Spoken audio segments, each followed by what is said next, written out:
Quando menos esperávamos, Oda nos surpreendeu ao revelar que o campo de batalha de Egghead é comparável a um imenso tabuleiro de xadrez. Tanto Imu quanto Vegapunk estão desdobrando suas maiores estratégias, cada movimento representando uma peça crucial em busca da vitória neste duelo que ficará para a história. No entanto, Imu não previu que seus movimentos resultariam em um confronto direto entre reis, criando um impasse que alteraria o curso da batalha. O líder do governo mundial não compreendeu como Vegapunk havia determinado que esse impasse representava uma vitória para o mundo. Era, na verdade, uma vitória para os Chapéus de Palha, uma reviravolta que desafiava suas expectativas. Yo, Geeks, aqui é o LP e vocês estão no canal do Geek Brasil. Fiquem ligados que esse vídeo contém spoilers do capítulo 1113 do mangá de One Piece. Sim, pessoal, mais uma pedrada de Eiichiro Oda. Mais uma semana, mais um capítulo de One Piece, mais uma pedrada deste homem que na verdade não cansa, né? Não nos cansa de imitar. E a gente vai falar um pouquinho sobre esse capítulo logo depois de você deixar o seu like, se inscrever aqui no canal, compartilhar esse vídeo com os seus amigos. É muito importante você reagir aos nossos conteúdos para que o YouTube divulgue ainda mais os nossos vídeos na plataforma. E você também pode se tornar membro aqui do canal e assim continuar fortalecendo ainda mais os nossos conteúdos. É importante você deixar o seu like, se inscrever, compartilhar, mas se você já se sente em casa aqui no Geek Brasil, pense com carinho em se tornar membro aqui do canal e conhecer os benefícios aqui da membresia.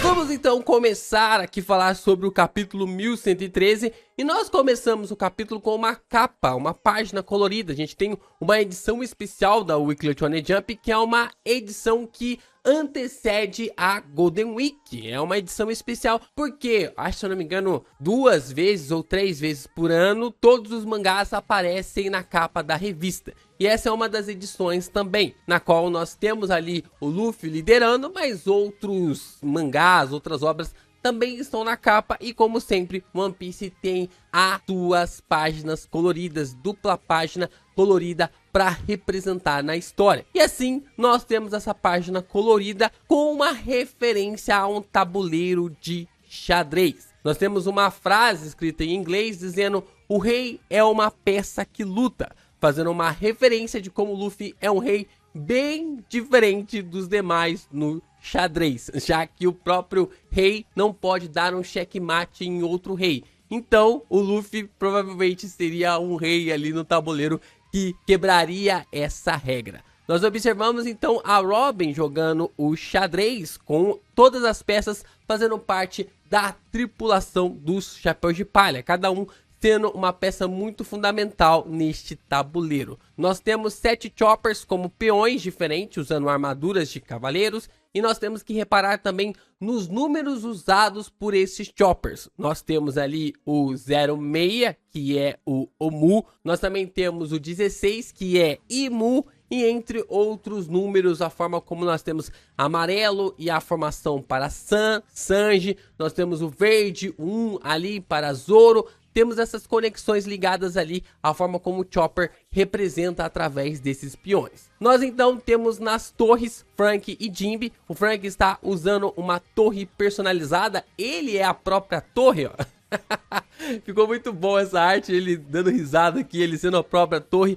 O Jinbe no fundo meio que recebendo ali uma espécie de saque e ele tá em cima ali da torre. Nós temos aqui, e essa parte ficou bem legal, nós temos o Zoro como um cavaleiro, né, bem aqui na parte esquerda. E também temos o Sanji como outro cavaleiro. Os cavalos ficaram bem legais, cara, essa arte do Oda ficou bem animal com o Sanji e também o Zoro. Nós temos os bispos, né, que é aqui o Brook. O Brook ficou bem necromante aqui como bispo. E o Usopp como um arqueiro, né, atirador, tendo ali um arqueiro bispo. Nós temos a rainha, que é a Nami, né, para variar. a Nami sendo a rainha, e nós temos aqui o Luffy em sua forma Nika. É bem interessante que a Nami está olhando pro Luffy, né? Está sendo movimentado aqui pela Robin e a Nami está olhando para o Luffy, formando aqui um coração na Nami no fundo. O que será aí?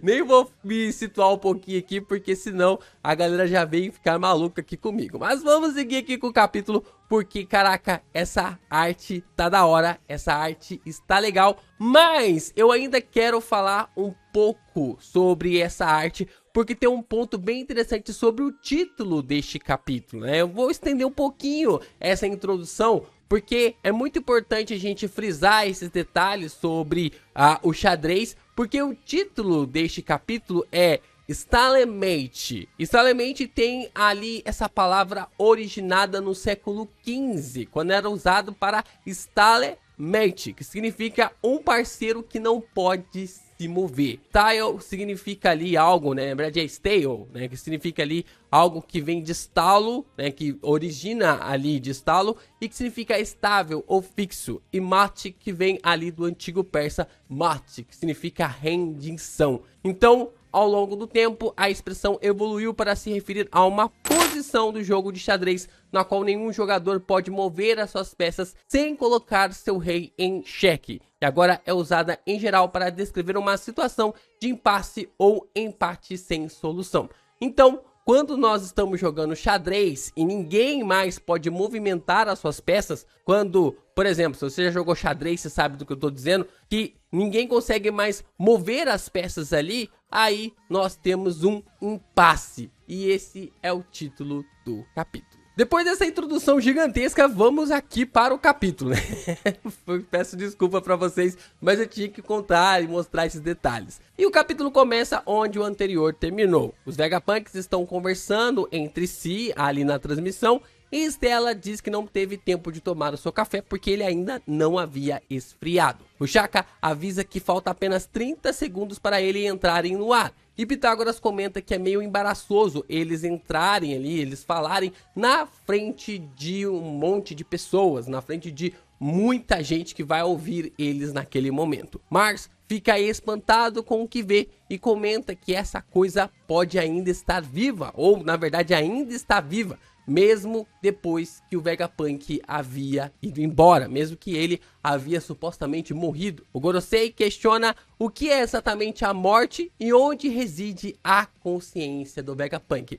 Ele tá fazendo esses questionamentos por causa dessa imagem aqui, porque nós vemos o cabeção do Vegapunk em um tanque gigantesco, repleto de conexões, cabos indo para todos os lados. Isso é um ponto interessante, porque a gente vai fritar literalmente essa parte daqui a pouco pra gente comentar. E o Mars acaba questionando se esse é o verdadeiro Vegapunk, se esse é realmente a forma verdadeira do Vegapunk. Mars acaba pisando ali no Dendemushi para finalmente acabar com a transmissão. Mas antes que a transmissão seja cortada, vamos para ao redor do mundo que estão aguardando a mensagem do Vegapunk. Em Syrup Village, nós observamos Kaia, Mary, Ninjin e Piman ali e também o Tamenagi discutindo sobre Vegapunk e seu impacto no mundo médico. Para quem não sabe, a Kaia está estudando medicina. Em uma das histórias de capa foi revelado que a garota do Usopp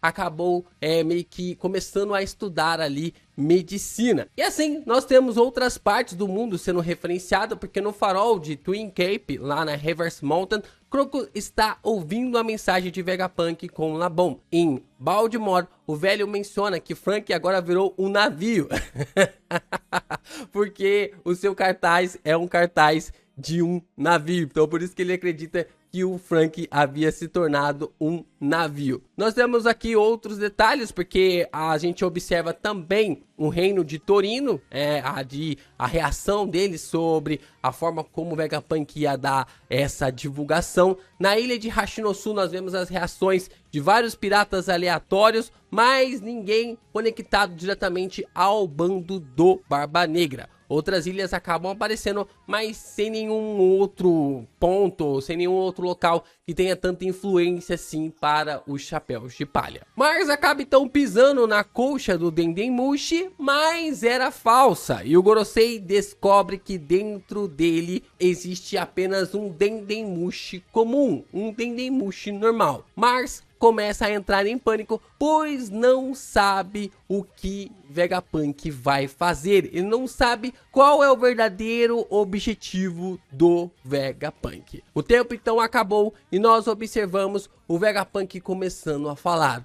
O Mars, desesperado, se comunica com os outros Gorosei. O Mars diz que não faz ideia do que o Vegapunk está prestes a dizer, mas é alta a possibilidade de que o Vegapunk queira se vingar com o que aconteceu com o Ohara e também com o Professor Clover. Lembrando que o mundo não sabe o que o pessoal ali de Ohara acabou fazendo, apenas que eles são traidores, ou que na verdade tinham feito alguma coisa ali contra o governo e foram simplesmente dizimados, um pecado, alguma coisa assim, não digo chamar assim de pecado, mas uma quebra de lei, podemos dizer assim, só que não tem a revelação sobre a forma e o porquê, e na verdade o que eles fizeram para serem exterminados. E assim eles acreditam que o Vegapunk vai falar sobre Ohara e também sobre a morte do Professor Clover. E aqui que vem um ponto interessante sobre essa visão de que eles acreditam que a transmissão está acontecendo de algum lugar, que isso é uma gravação, mas eu tô começando a acreditar de que essa transmissão não seja uma gravação, mas sim uma live transmitida diretamente do cérebro do Vegapunk, como se ele estivesse transmitindo os seus próprios pensamentos. Se o cérebro enorme ainda existe, isso quer dizer que todos os Vegapunks ainda existem na consciência deste cérebro gigantesco. Como Stella, Pitágoras e Shaka são os únicos Vegapunks mortos e eles estão na transmissão, isso justificaria porque somente eles estão aparecendo nesta divulgação, nessa fala. Pelo fato de que o Vegapunk está manipulando todo o conceito para ser uma gravação, mas na verdade não é uma gravação, mas sim uma transmissão em live. O Vegapunk acabou dando ali um stalemate ali e ele trancou o jogo contra o governo mundial. Seu cérebro está acoplado à ilha inteira. Se eles destruírem Egghead, eles perdem a usina e nunca mais conseguem fabricar outra Mother Flame. Então, o que pega nessa situação é que para destruir a transmissão, eles precisam destruir também a Mother Flame. E para ter a Mother Flame, eles precisam continuar com a transmissão. Então é literalmente o Vegapunk trancou o jogo e falou: daqui ninguém mais prossegue. E eu não duvidaria que essa transmissão fosse feita diretamente dos pensamentos do Vegapunk. Se tem alguém capaz de projetar algo assim, é este cientista maluco de One Piece. Vemos o Sanji então, e ele ainda está correndo com o Vegapunk em suas costas. O Sanji acaba escutando a Bonnie gritar por ajuda e corre ainda mais rápido. E é neste momento que quando o Nojuro estava prestes a atacá-los, mas ele acaba entrando no radar do Sanji. O cozinheiro acaba chegando a tempo e chuta o rosto do Nojuro sem estar com a sua sobrancelha invertida. Sem o seu genes ativado, o Sanji vai pra cima do Nojuro dando uma bica no queixo. É um chute devastador e maravilhoso. Cara, é uma página absurda. É uma página absurda a forma como o impacto é causado. Olha aqui, cara, esse impacto, a forma como o Oda consegue desenhar a cara do Nojuro pra cima. Cara, que chute bonito esse do Sanji. E o Sanji questiona ao Gorosei se ele acha que por ser um idoso, ele vai ser tratado com gentileza. Mas não, porque aquilo é uma luta entre piratas. É muito bom ver o bando agindo como piratas de vez em quando, né? Porque a gente sabe que normalmente eles sempre são os bonzinhos da situação, sempre acabam cedendo, sempre acabam ajudando, mas quando se trata de gente maléfica como os Gorosei, como um bando realmente de filha da mães que eles são, a gente pode observar eles agindo como piratas como bem quiser, porque nessa visão os Gorosei seriam os bonzinhos e os Chapéus de Palha seriam os do mal, né? Essa é a visão, essa é a perspectiva. A gente vai falar desse detalhe daqui a pouco também, sobre uma fala importante do Vegapunk. Mas o ponto aqui é que o Sanji fala, eu sou um pirata, e eu não ligo se você é um idoso.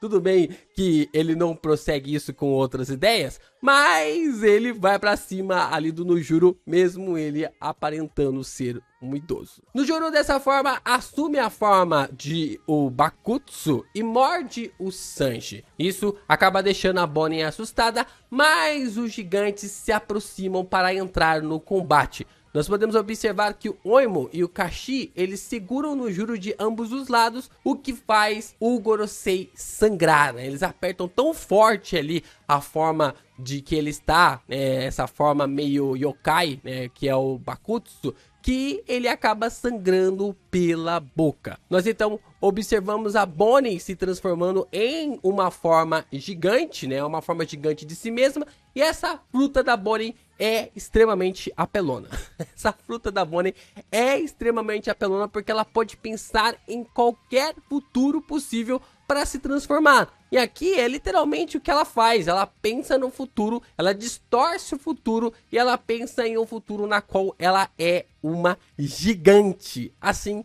ela parte para pisar em cima do Nojuro, deixando os gigantes em choque com sua transformação absurda. De volta assim à mensagem do Vegapunk, ele começa a explicar que cometeu 2 grandes pecados, mas não reforça e nem fala o que foi. Será que ele vai tirar ali o corpo fora? Ou nos próximos capítulos vai acabar revelando para nós o que são esses pecados? Por conta desses pecados, ele diz que acabará capturado ou morto. Por esse motivo, ele programou essa transmissão para começar enquanto seu coração parasse de bater. A gente observa várias reações acontecendo no mundo depois que o Vegapunk acaba revelando isso. Nós vemos o Caesar e o Judith no reino da Germa e o Caesar está chorando.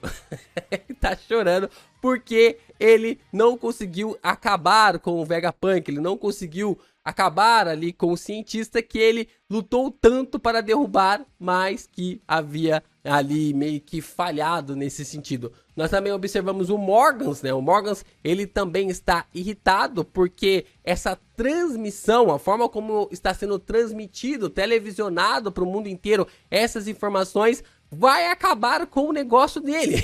Vai ser o fim do sistema jornalístico dele, porque ele ainda faz no sistema ali de papel, né? Meio que de envio de jornais de papel. E nós também temos o Duval. O Duval, ele também está na sua base ali em Sabaody e ele está meio que confuso sobre a morte do Vegapunk, porque até hoje de manhã, quando tinha sido transmitido as mensagens, o Vegapunk era refém do Luffy. E agora está sendo passado a imagem para o mundo todo que o Vegapunk morreu. Então existe uma possibilidade de que a morte do Vegapunk caia no colo do Luffy. Olha só o que isso pode rolar.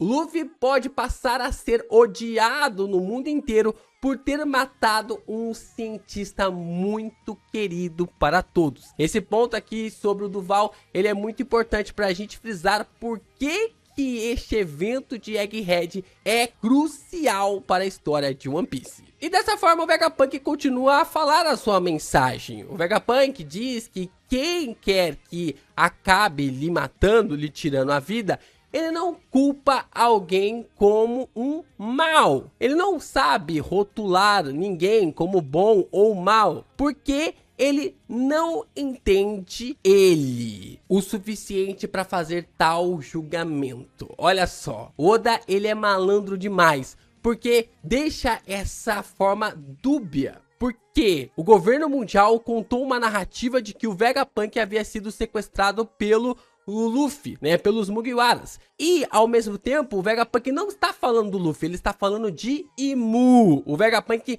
sabe quem é Imu, ele sabe que existe Imu, só que ele não sabe dizer se Imu é bom ou mal. Ele não sabe ali dizer se Imu carrega ali uma figura de ser alguém bom ou mal, porque isso não tem ali uma percepção para ele. Ele não quer ser ali definitivo para ter esse julgamento. Isso é um detalhe tão incrível, porque o Vegapunk tá falando de Imu e o resto do mundo tá entendendo que se trata do Luffy.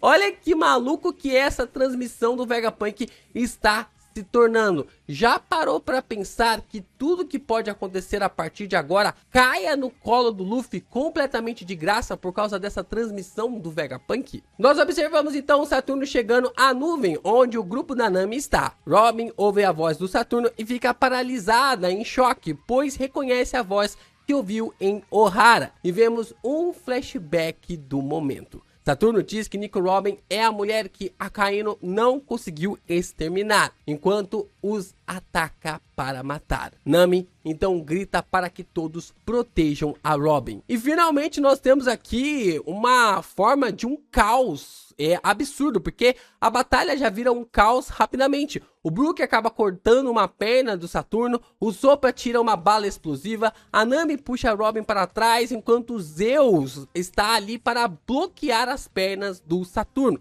E o Chopper usa o Guard Point para proteger todos eles. É disso que eu tô falando, caramba! Todos os Mugiwaras agora estão lutando. Eu até me arrepiei aqui. Falta só o Zoro e o Jinbe para conseguir lutar contra um dos Gorosei. E provavelmente deve sobrar para o Mars. Deve sobrar ali para o Mars esse confronto contra o Jinbe e também o Zoro. E cara, é legal ver essa construção do Brook, tendo esse destaque também pro Zop e pra Nami, lutando contra o Saturno e eles protegendo a Robin. Velho, é de arrepiar. É de arrepiar, porque antes somente o Luffy poderia lutar para proteger a Robin. Agora todo mundo luta para proteger ela. Ainda mais que a Robin ela se tornou forte o suficiente para lutar por si só. Só que agora, como ela está ferida, é claro que os outros 9 vão lutar por ela com toda certeza. Mars vai até onde York está e diz que procurar em qualquer outro lugar, procurar por esse algo em qualquer outro lugar é algo inútil, porque os sinais eletrônicos sendo transmitidos e emitidos ali por toda a Egghead está lhe atrapalhando. York começa a dizer a si mesma para pensar, porque senão ela pode deixar de ser um dragão celestial. Ela se pergunta, sendo um Vegapunk ou sendo o Vegapunk, onde ela esconderia essa transmissão. Olha só, é uma coisa fixa e é uma coisa que não foi transmitida pela York também. Então existe uma maneira desses pensamentos e essas ideias entre os Vegapunks também serem independentes. Existem caminhos ali que podem ser criados para que eles não compartilhem essas informações. A gente só precisa entender o que é esses caminhos. E dessa forma o Mars acaba chamando os Goroseis para conversar e questiona sobre o que eles deveriam fazer agora. E quer saber o que aconteceria se ele destruísse a usina. Saturno responde para que eles não façam isso. Eles não se importariam se destruíssem todos os navios de guerra e os soldados que cercam a ilha. Mas o Warquari acaba dando a resposta final, dizendo que isso significaria que ninguém jamais seria capaz de criar outra Mother Flame. Tem um detalhe aqui que os Gorosei eles falam no plural. Façamos, nós não nos importamos, ou a gente está observando, nós observamos. Eles nunca falam no singular, ou raramente eles falam no singular. Então isso pode reforçar um pouquinho a nossa teoria de que os Gorosei fazem parte de um único ser. Será que eles são criações mesmo de Imu-sama? A gente trouxe na análise do vídeo de ontem sobre essas réplicas de Imu através dos Goroseis. Então pode fazer um baita sentido nessa visão e nessa perspectiva entre os Goroseis. Então finalmente nós temos uma vista para o mar e nós avistamos Egghead lá de longe. E dessa forma, finalmente, o Vegapunk começa a falar o que vai acontecer com o mundo. Vegapunk diz que o que ele dirá pode ser algo absurdo. Muitos podem até rir dele,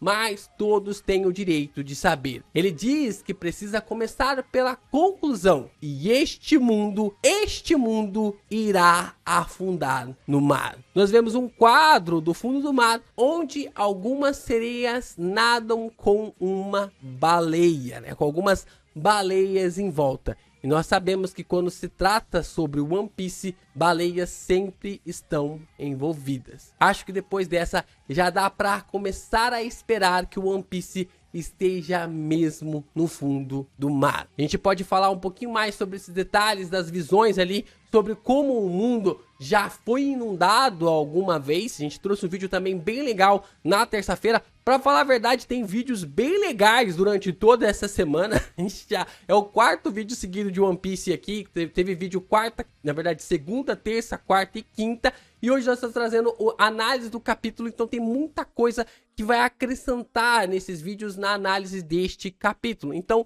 assistam esses vídeos também. E desta forma nós teremos uma semana inteira para discutir sobre como o One Piece pode estar debaixo do mar. Como o One Piece pode estar debaixo das águas durante todo esse tempo. Essa já é uma teoria que vira e mexe acaba retornando ali na fandom. Mas agora eu acho que o Oda pode estar caminhando com essa visão, com esse detalhe de que o grande tesouro e também os grandes segredos do que aconteceu no século perdido podem estar debaixo do mar, em algum lugar, quem sabe dentro de uma baleia.